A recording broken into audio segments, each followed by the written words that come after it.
Hey, welcome back to CPAC 2022. You know, it's amazing who you run into, and they let anybody in here, okay?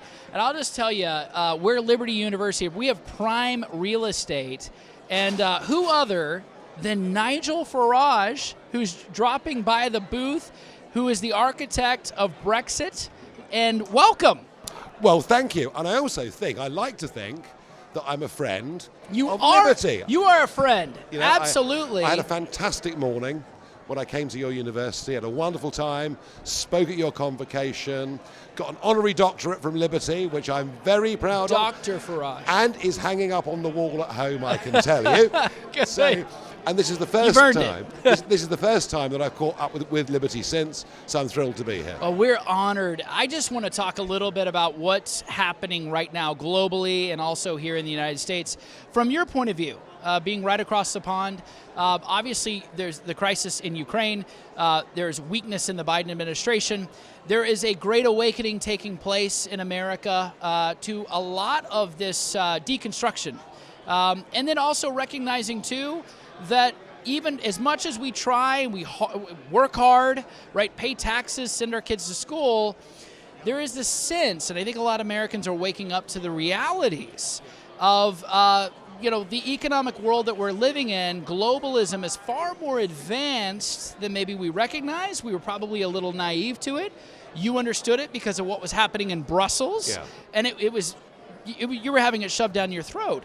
But in the United States, I think we were largely asleep on this, and now we're waking up to the World Economic Forum, China, other things as well. Yeah, look, I think people have been asleep, but then you know what?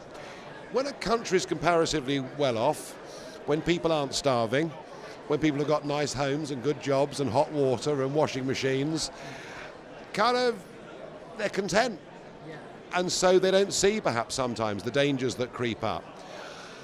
And one, of course, that we must worry about the most is China. And I mean, thank goodness Donald Trump woke the world up to what the Chinese Communist Party was doing. He really did do that.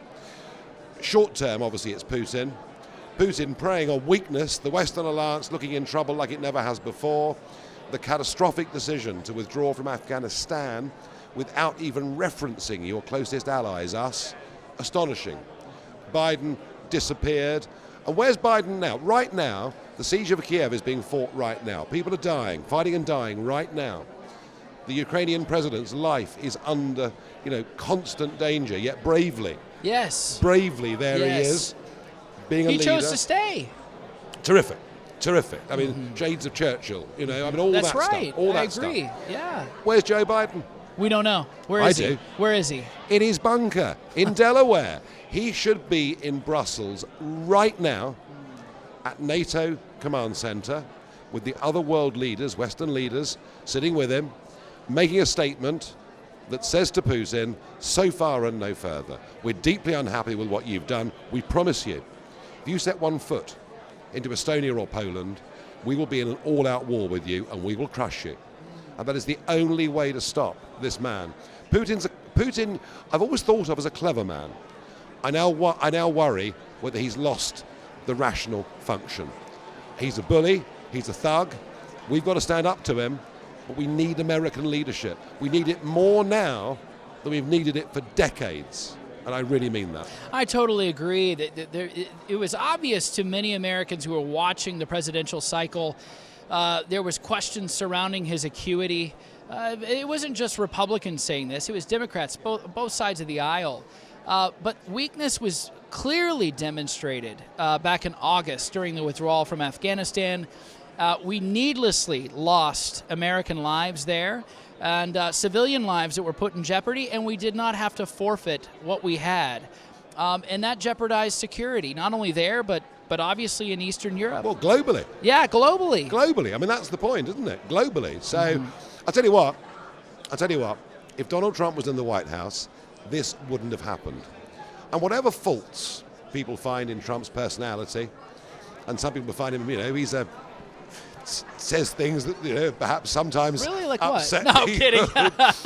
But kidding. He would have said to Putin, you do this, and I'm going to give you hell. And I've discussed Ukraine with Trump in years gone by. This was always on his radar. He was always aware that this could be a problem. Yes. Well, turning to the other kind of question, what does the American future look like to you? I know you spend a lot of time here, and people who are aware and they follow you and follow your podcasts and radio and media interactions, you spend a lot of time here. What does the American future look like? Or is that fully in jeopardy or fully in question? Well, it's obviously in jeopardy. Yes. Because we have a new hard left that want to completely rewrite American history, American values. They don't want it to be a Christian country. They don't want it to be a country based on the rule of law. They want it to be a country based on values, their values, yes. What they think is right and wrong. And if you think about all the things that happened in the name of Black Lives Matter and the damage that's caused with police forces being defunded in cities, murder rates going through the roof, you can see there are real threats. However, there is still a silent majority for common sense and decency in America. Lots of Democrat voters. Yes. Lots of them, millions of them. Right. Believe in very similar values to you and me. They might want higher taxes or more state intervention, and that's where we as conservatives might differ. But on the big stuff, on the patriotic stuff, on the wanting their kids to do well stuff, on the Christian foundation and basis, Judeo-Christian principles, they're with us. So to save America, that silent majority has to be harnessed. And there's an opportunity to do that in the midterms coming up this year. Just the Republican Party needs to get it right. Yes, I totally agree. You know what's interesting, Nigel, is when you look at where we are as a country right now, we're on the precipice of what I think to be a new revolution. Maybe it could be new alliances politically. The Republican Party looks far different than it did before. In 1932, Herbert Hoover was president, obviously Great Depression, and then you had the making way for FDR. The Democratic Party realigned itself and became the party of the American worker, the party of the forgotten man.